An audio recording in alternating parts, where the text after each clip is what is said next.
David Brancaccio. In the 2 years since September 11th, there's been no shortage of wild conspiracy theories about what happened that day. It's all out there on the internet. It was Israeli fanatics, the big oil companies, the U.S. military using remote-controlled planes in some attempted coup. Our researchers found hundreds of conspiracy websites, some sickening, some just plain dumb. It brings to mind the dark days after the assassination of JFK, when grand conspiracy theories were also spawned in an atmosphere of confusion and secrecy about the government investigation. Since 9/11, the FBI alone has conducted 180,000 interviews, but we still haven't heard and may never know the whole truth. In the absence of fact, rumor takes over. 4 New Jersey women are determined to change that. Before 9/11, these women's lives revolved around family and children. But when their husbands died that day, they were transformed into political activists on a mission. And leaders in Washington are listening. Our story is reported by NPR correspondent Daniel Zwerdling, with Now producers William Brangham and Andrew Fredericks. Whenever there's a tragedy, you think, how could this have happened? I had faith in all of my leaders on September 10th that they were doing the best jobs that they could to protect the lives of my loved ones, my friends, my countrymen. I didn't understand that I needed to look at the bigger picture. I've turned into a very disenchanted, fully awake, no longer naive person who's extremely driven. I want to meet with the NSA, CIA, and the FBI together in one room. I want to tell them I need to communicate better. That's a nice... Are you? That's a nice idea. Mindy Kleinberg, Patty Casazza, Lorie Van Auken, Kristen Breitweiser. These women banded together after their husbands were killed, and now they're leading a campaign to find out exactly how did 9/11 happen, and exactly what's the government doing to prevent another attack. We want to know the subject matter of the open hearings. We want to know who is testifying. We want the dates, and we want to know if we can submit questions. A lot of people think, but we already know what happened on 9/11. It's been all over the news. And besides, Congress just released this investigative report about it a couple months ago. But this country has barely begun to learn the truth about 9/11. That's what the women say. And they want to make sure we eventually hear it. We have no expertise, but what we have is a passion and a drive to right the wrongs and to fix the problems and to find the truth. Mindy Kleinberg remembers the moment when she realized some people don't want the truth. On September 12th, when I was still looking for my husband, thinking that he was going to somehow come home, 100 airline lobbyists went to Washington, okay, and lobbied for them to be protected against us. Congress was about to pass a law that compensated victims' families, but it also severely restricted their rights to sue the airlines. People like Mindy Kleinberg worried that they might never be able to force the airlines to go to court to disclose everything they knew about 9/11. Leaders in Congress said, "Don't worry, we're going to investigate 9/11. So the women were stunned when President Bush convinced Congress to back off. He reportedly told congressional leaders that a sweeping investigation might distract from the government's war on terrorism. As a result, the congressional investigation focused mainly on the FBI and CIA. They never examined what the airlines or the Immigration Service or the White House did or didn't do. Then the women heard that some frustrated legislators were trying to launch another, broader investigation, but the president and his allies in Congress were trying to block that. And that's when the women got together and said, let's organize a protest in Washington. We went to Home Depot because we knew we needed signs, and we are in the line, the aisle of Home Depot, hand sawing slat, of wood, which was very comical because we had all the people in Home Depot looking at us like we were maniacs because we were slicing up, 50 slats of wood and really didn't know how to do it, and no one was helping us. Eventually, they figured it out, and they held their rally in Washington. Hundreds of people showed up, including some U.S. senators. Kristen Breitweiser asked the whole country for support. We need a full independent investigation. We must ask the tough questions and seek out the difficult answers. We must, as a country, grow and be made stronger and safer by the bitter lessons learned on September 11th. let no stone Mindy remain Kleinberg took to the unturned. podium too. We are asking you, America, to stand behind us. Please, pick up the phone, call your senators, call your congressmen, tell them that you want to be safe. Tell them that you want an independent investigation. Not long after that, the White House called, and the president's aides said they wanted to talk.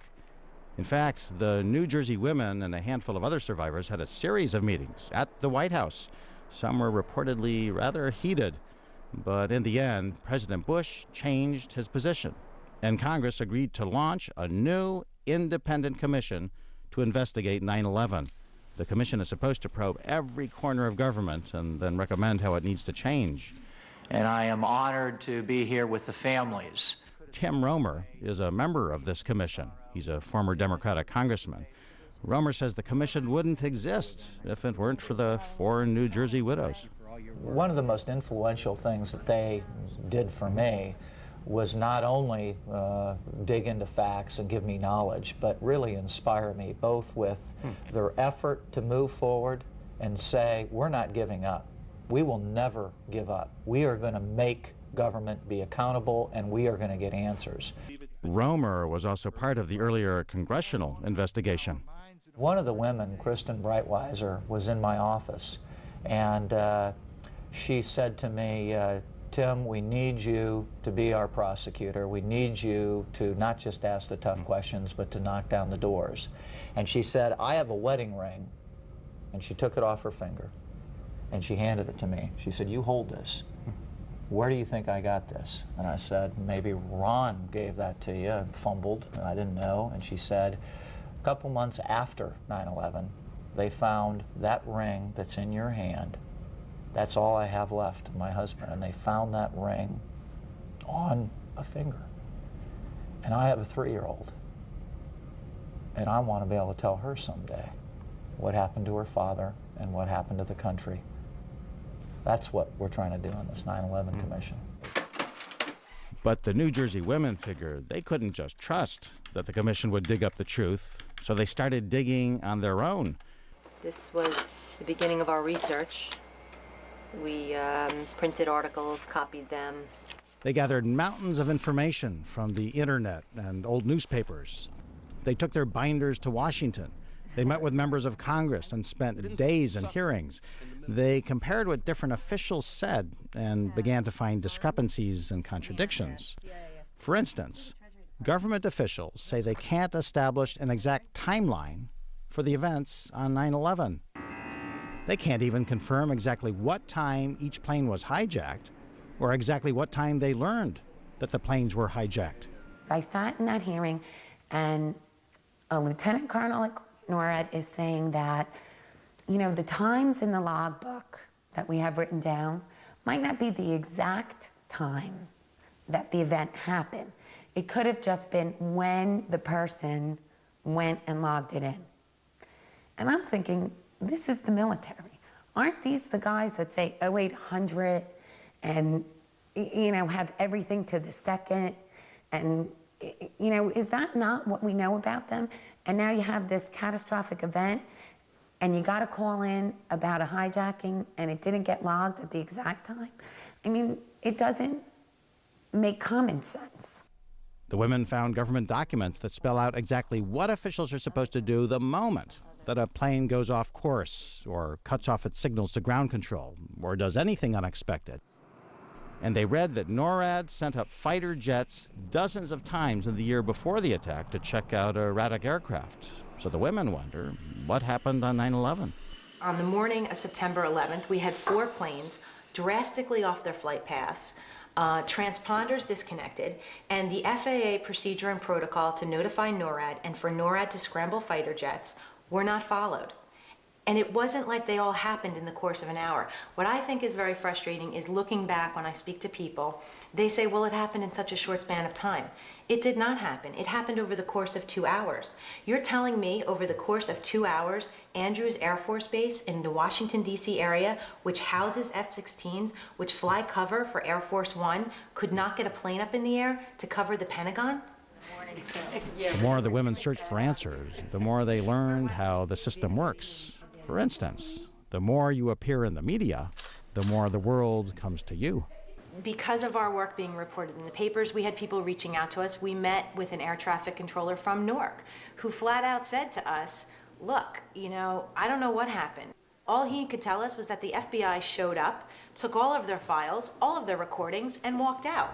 So the women decided to go to the top. They and other survivors met with the head of the FBI, Robert Mueller. The way Breitweiser tells the story, Mueller started showing them a PowerPoint presentation. She cut to the chase. And we said, Director Mueller, you are our chief investigator. We have information that you have come in and taken these files, taken these recordings. We'd like to know what you learned from them. We'd like to know where you are in your investigation. So you, all four of you and other family members, are meeting with the director of the FBI? Right. And were you, you're sounding very tough and forceful right now, were you really talking to the FBI director like this? Yes. Of course, the whole country's learned since 9/11 about those FBI agents in Phoenix and Minneapolis. They warned months before 9/11 that suspicious Middle Eastern men were taking flight training, including Zacarias Moussaoui. And the agents warned that maybe they were terrorists planning an attack. And Kristen Breitweiser says she wanted the FBI to clearly explain how could you have failed to put the pieces together. I'm sitting there with a FBI agent who's very high up. Not the director, but nonetheless very high up in the FBI. And I said to him, I don't understand. You have the Phoenix memo, you have Zacarias Moussaoui in custody. You had actually been to the flight school that you picked up Zacarias Moussaoui at 4 or 5 times before to investigate other individuals, one of those individuals who happened to be a pilot for Osama bin Laden himself. And you had the Phoenix memo alerting you to the interest that these Middle Eastern men had in flight schools. How is it that you didn't find them prior to 9/11? So this agent says to me, do you know how many flight schools there are in America? Thousands. Do you know how many ground instructors there are? Thousands. And you expected us to go to every single flight school to find these handful of men? And I'm like, well, honestly, yes. So then I'm like, okay, fine, I'll give you that. I'll give you that you couldn't have hit every flight school. I'm like, okay, fine. Well, how is it that if there's thousands of flight schools and you could never have found them, how is it that you went to Embry-Riddle Flight School in Daytona Beach, Florida, hours after the attacks? If there's thousands of flight schools, how did you just happen to go to that one exact perfect school that some of the hijackers went to? How'd you know to go to that school? And he just looked at me and goes, we got lucky.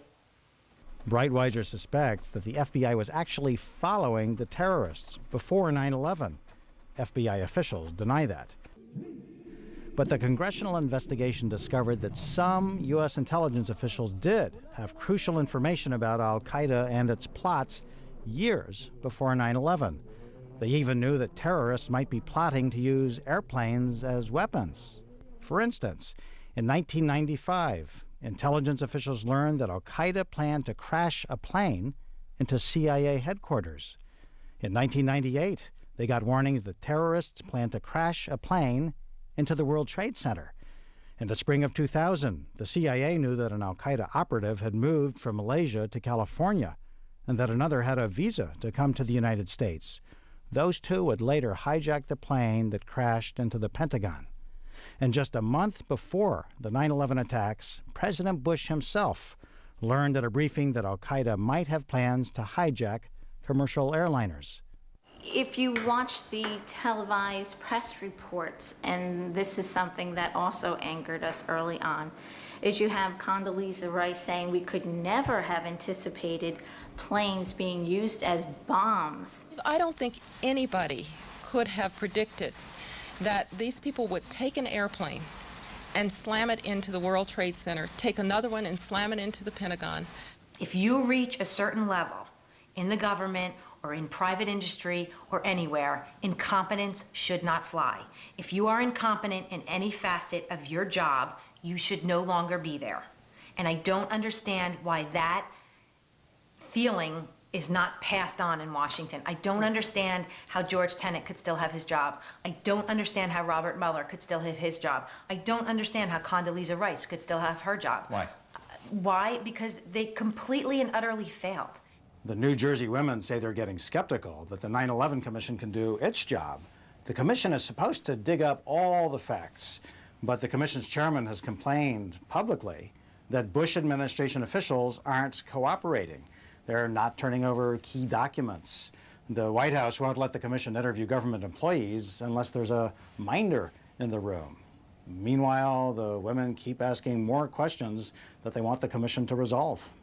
Can you think of any moment when the women said to you, we've just researched something and look at this, Congressman Romer, and you said to yourself, wow, I didn't know that?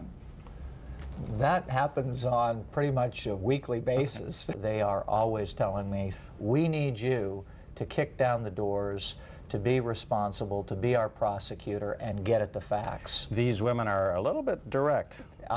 They are aggressive, they are knowledgeable, they are well-informed, and you need to be to get the kind of answers that we must have to make this country a safer place.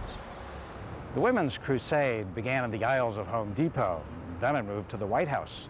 They began by examining the past, but now they're also looking to the future. When will the Bush administration give ports the money they need for inspections? When will the White House and Congress reorganize the intelligence agencies?